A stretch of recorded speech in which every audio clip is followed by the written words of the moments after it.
Hello and welcome to the Proptech Hot Seat on iPropertyRadio with myself, Carol Tallon, the show where we explore the trends and technologies driving innovation across the built environment. This show is brought to you in partnership with Proptech Ireland, the hub for innovators, investors and indeed for industry leaders. In the Proptech Hot Seat today is Florence Stanley, Director of Floor Plate and Property Director with the Giant Company. And I am so excited to be introducing Florence to you today. She has a concept that if you aren't familiar with it, I think you're going to get really excited by. Florence, you're very welcome. Thank you so much for joining us today. Thank you, Carol. It's great to be here. Yeah, I'm very excited.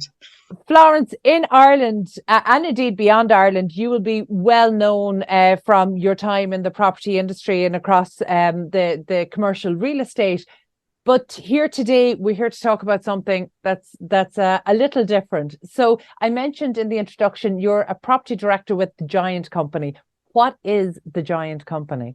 Okay, so the Giant Company is a company that was formed a number of years ago. The CEO of the Giant Company is a man called Paddy Dunning, and Paddy Dunning would be well known both in Ireland and overseas. He owns and runs the Temple Bar recording studios. He owns the Wax Museum in Ireland.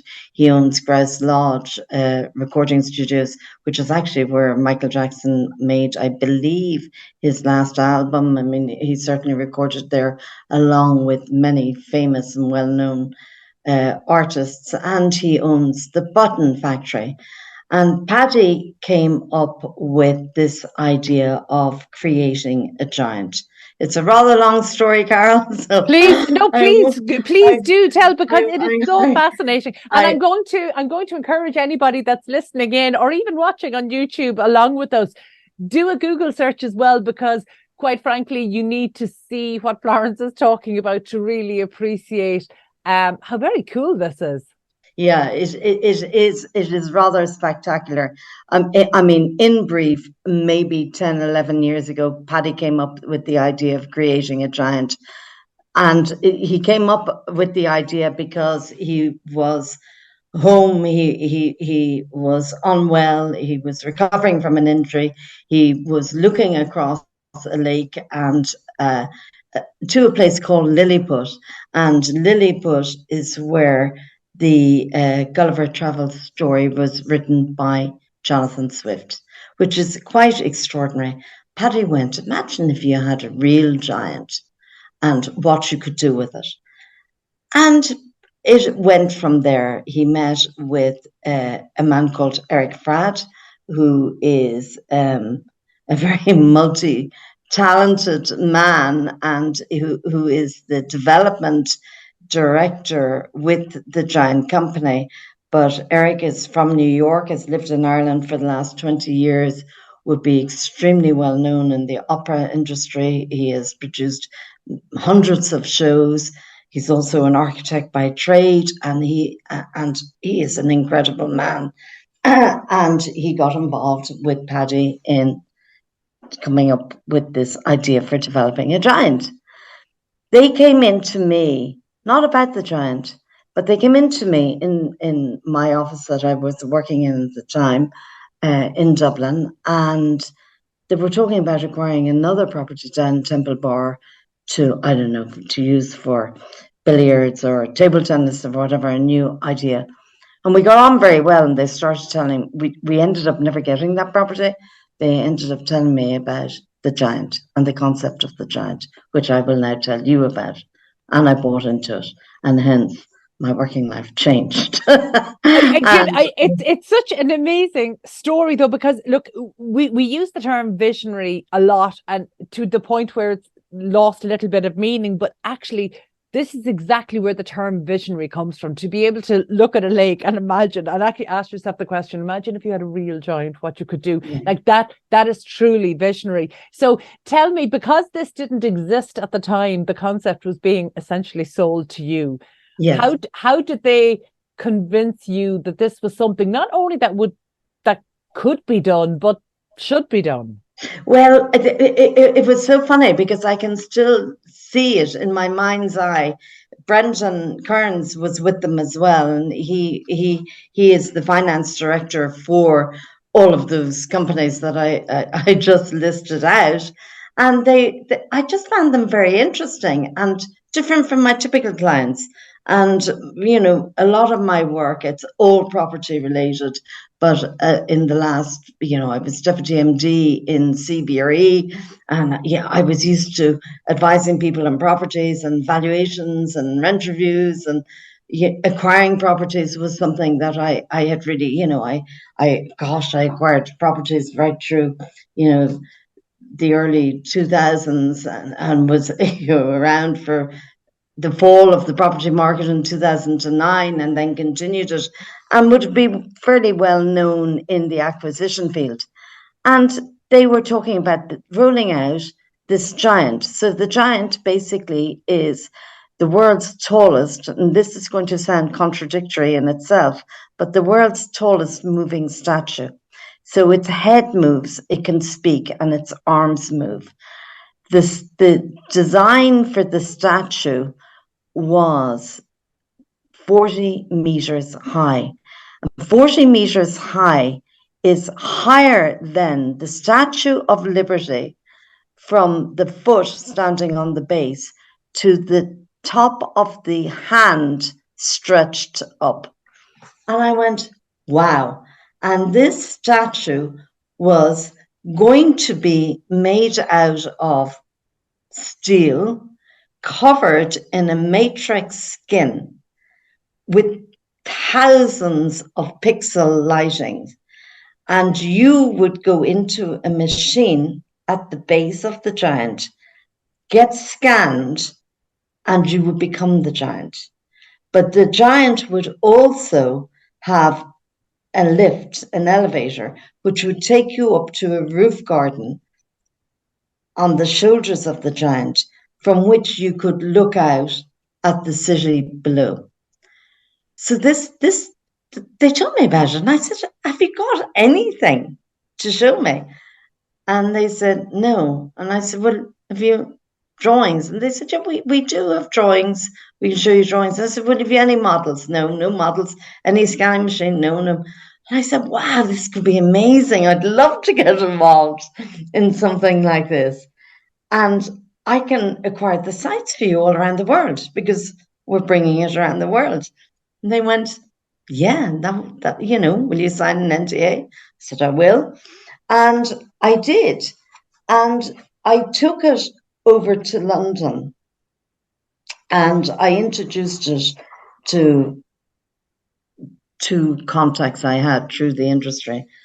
And they kind of said, don't think this is going to work. And I went, okay, I don't agree. I actually really think this is going to work. Came back to Ireland, and the guys were working furiously. And I said, look, we really need to be able to show something to get somebody to buy into this. We put a proposal to Enterprise Ireland with the plans, and they went, yeah, we think this can work. We will give you money. Paddy got money from different sources. A lot of it would have been through his various businesses. Mm-hmm. We all got involved. I worked on it for no money. So, gave my time without getting paid for it, because I really believed in it, and it really excited me. That all started, would you believe, in 2019. The end of 2020, I, as I said, was employed with CBRE. I left CBRE and set up Floorplate so I could concentrate on the giant and other projects and clients that were particular to me. So obviously I've been working in the property industry over 35 years. I'm not going to tell you my age. I thought it was time to, change direction, step back a bit, and not be so stuck to the corporate 9 to 6 or 9 to 9 or whatever. And it is the best thing I've ever done. So if anybody's listening to me, do it. Take the chance and do it. You won't have the same guaranteed salary every month, but you'll have a lot of fun and different ideas and working with people you really like, because I'm still doing acquisitions for other clients of mine. Anyway, moving Florence, back to... do you know what? I just have to interject there to say, I talked about Paddy and Eric being visionaries. You're clearly a visionary yourself. I love that you've just given that advice to the industry, and I'm really hopeful that people will actually take it on board and want to do it, because look, what you've done is so inspiring. And by the way, nobody gets paid in a startup, so that's very normal. That's probably new coming from the corporate world, but anybody listening into our Proptech Hot Seat will be nodding. They'll be feeling your pain. It's funny, as you were describing it, and maybe for people listening in who haven't Googled the images yet, one of the ways I would almost describe this to people, it's almost like if Christ the Redeemer statue in Rio de Janeiro came to life and could shapeshift. Would that be a fair description? It's one way you could describe it. I was in Lisbon a few weeks ago, and I was looking across at the statue that they have. If you've been to Lisbon, that was created to kind of welcome the ships into the port and whatever. I got the history of it, and I was going, wow, that could be a giant, So it is funny. The difference is, and this is really important, there are lots of giant monuments and statues, but this is a giant that comes to life. So whilst you have the viewing platform up on the roof, it actually comes to life. It can become you. You get scanned in a machine on the ground floor, and within 2 minutes, your image is on the giant. You really, really, really need to see it to believe it. And as I said, we took it to IAPA. We created the head. The head was made. And the head that was made would be probably 7 meters high, or in and around, 6-7 meters high. It's currently on show in the Central Plaza in Dublin, and we actually had a launch party last night with it, another one tonight, and it will be open to the public from Friday, and they can go in, get scanned, and become the giant. Also, there we have the model standing on a building, which was created for a particular site in the USA. So this was going to be a 60,000 square foot building or 50,000 square foot building, 20,000 square feet on the ground, 20,000 square feet on the first floor, 10,000 on the second floor, and a 40-meter giant standing on top of it. And on the ground floor, you were going to have bar and restaurant and whatever space, retail, and you were going to have a museum, which was going to depict what was going on in that city. Not, so it was going to be directly related to the city. So our vision was that we would have 20 giants in 20 cities around the world. They can each communicate with each other. And if you put a picture up on one giant, so it could be used for advertising. So say, Carol, you wanted to advertise iPropertyRadio, you would have iPropertyRadio on one giant in, say, New York, and they would come up on another in Vegas, and it would come up on another at the same time in Tokyo and another in London. So they can actually work at the same time. The potential is extraordinary. I can see the potential as being massive. And by the way, I love the vision of having iPropertyRadio on those. That's definitely giving us something to aspire to. But in terms of use cases, I can only imagine maybe what the initial use cases as they were conceived, or maybe as they were put. I would have loved to read. I'd love to read the feasibility study that was put to Enterprise Ireland about this. But from the time you've opened it up to the public, or even to the industry, have any new use cases maybe that weren't imagined?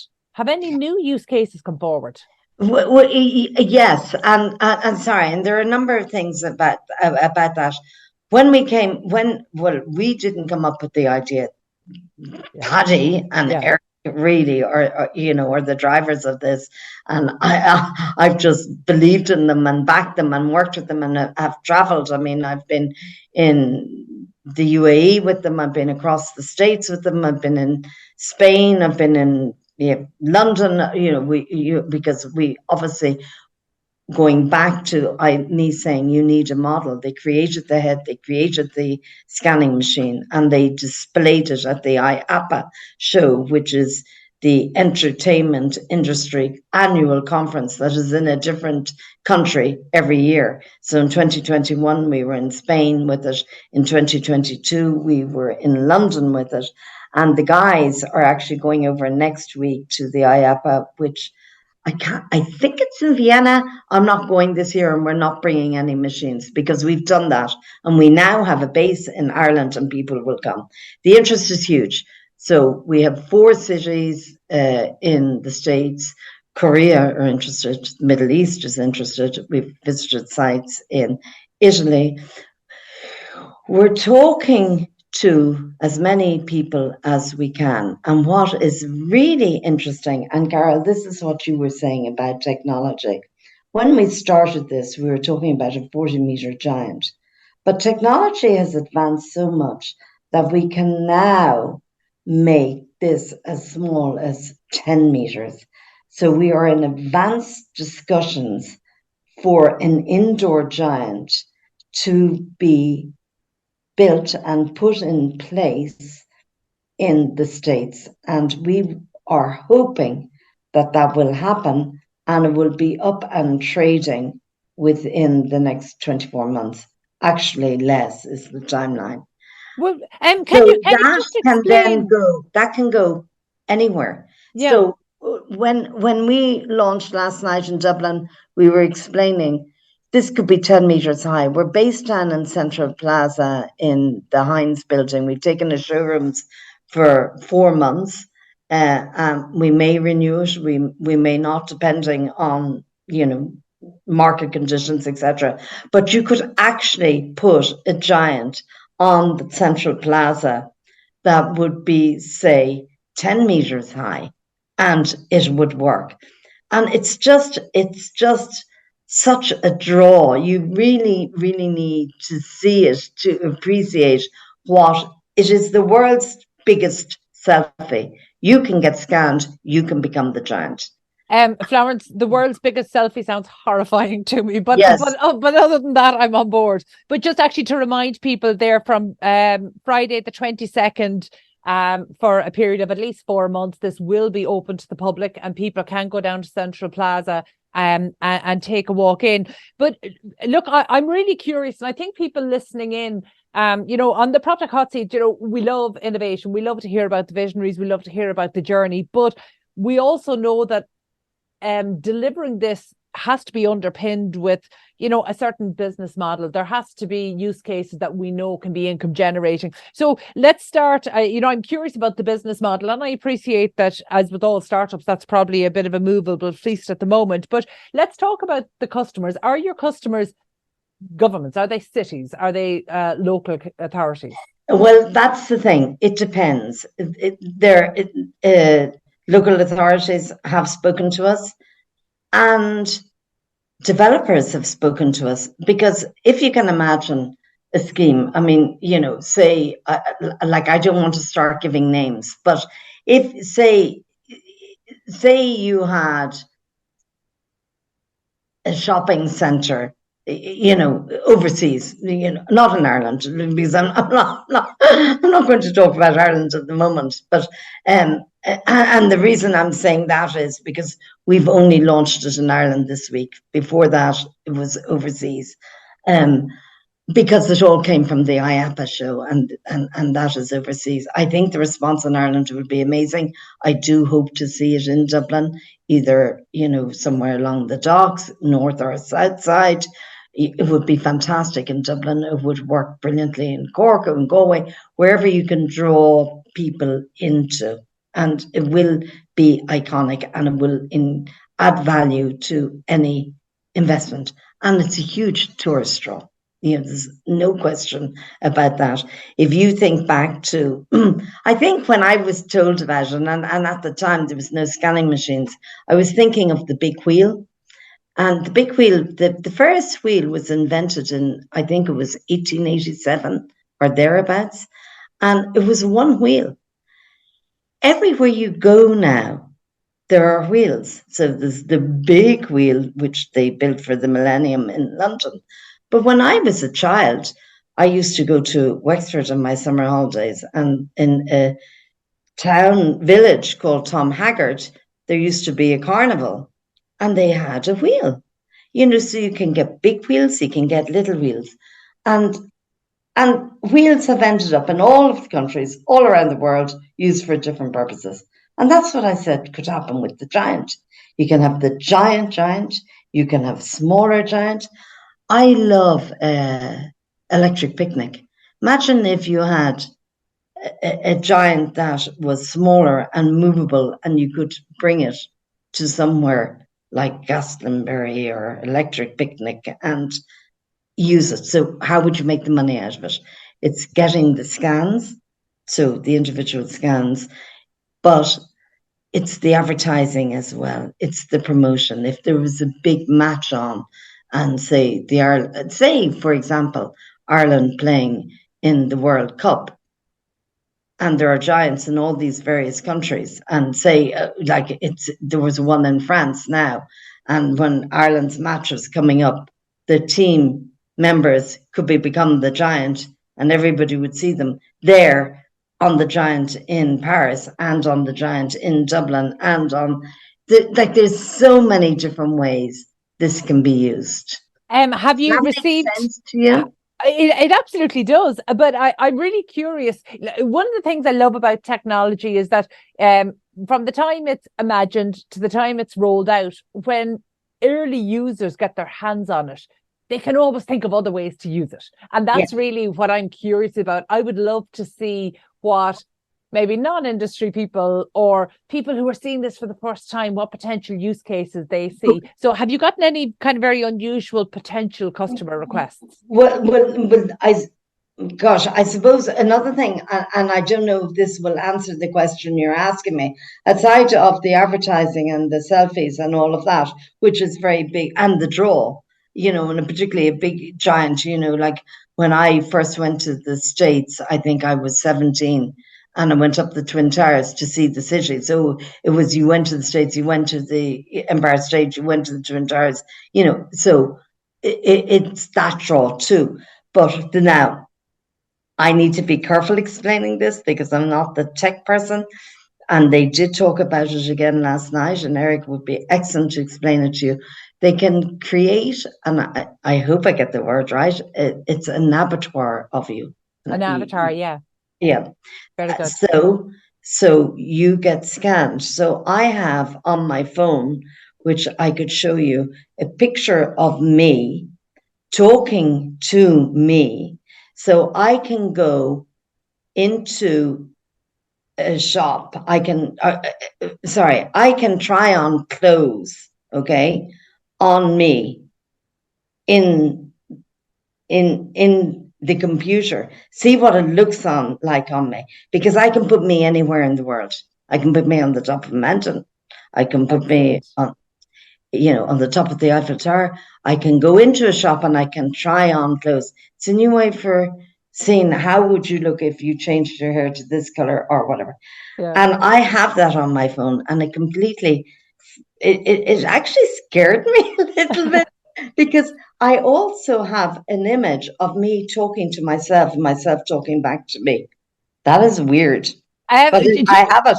But these are tools that I know there can be a little bit of trepidation around as well. But I mean, the potential use cases, they're just starting to emerge. It's such an exciting area, and I would definitely encourage anybody listening in to make their way from Friday the 22nd down to Central Plaza to take a look. But before we finish up today, Florence, can you share any of the future plans for the giant company with us?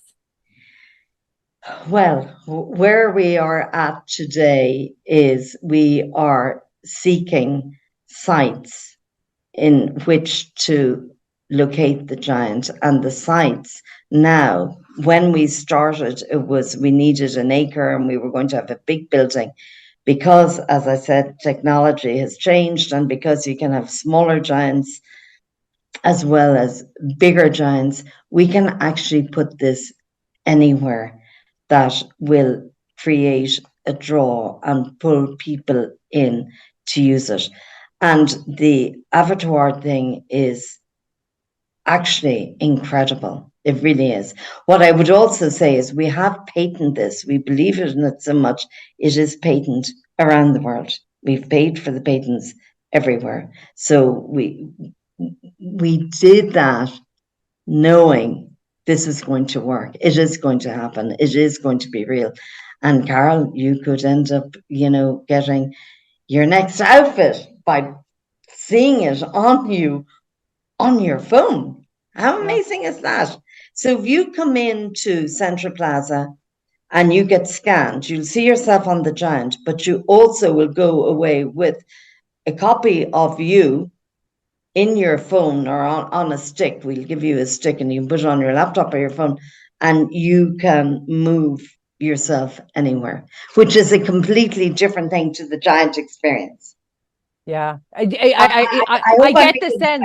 You're absolutely communicating it so compellingly, Florence. But I get the sense that we're only at the start of what this technology can do and what the potential use cases are. And I think it's one of these concepts that when it's let loose in the wild, that's where you'll really see the potential and really how users want to experience it, because we're in such a user-led phase of innovation at the moment. It's just so exciting. So listen, thank you so much for sharing the story today. Again, just encourage anybody listening in from Friday the 22nd for the next 4 months to make the way to Central Plaza and to introduce themselves to the giant, or indeed become the giant themselves. But thank you so much, Florence, and well done to Paddy and Eric and the rest of the team there. It's really, truly visionary stuff, and I'm really excited to watch how this progresses. Yeah, and I will say anybody can contact me, if they want to talk about sites or uses or any further information. They'll get me through the giant company or through Floorplate. Either or, they will get me. Fantastic. And we'll share those links when we're circulating this episode. Thank you so much. That was Florence Stanley, Director of Floorplate and Property Director of the Giant Company. If you enjoyed this episode, please be sure to subscribe to the podcast and check out all of the other global real estate and construction shows on iPropertyRadio.com. Before we go, a special word of thanks to our sponsor, Proptech Ireland, the hub for innovators, investors, and indeed for industry leaders. Thank you to Proptech Ireland for making these conversations possible. And thank you indeed for tuning in. We'll catch you on the next episode of the Proptech Hot Seat here on iProperty Radio.